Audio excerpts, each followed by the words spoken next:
Espírito Santo, em nome de Jesus, toca nele. Toca a unção de Manassés. Aleluia. Glória.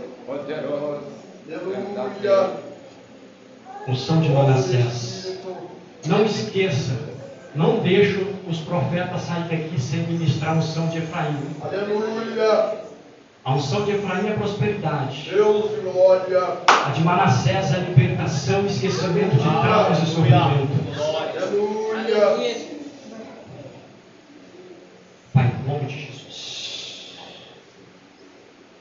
toca nele com a unção de Manassés.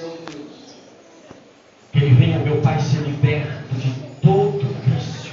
Aleluia.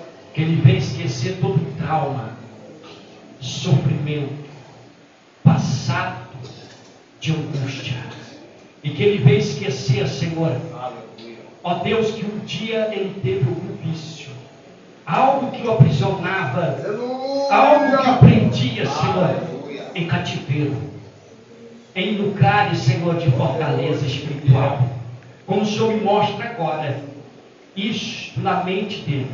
Que ele venha em nome do Pai. 1, 2, 3, 4, 5, 6. Esquecer todo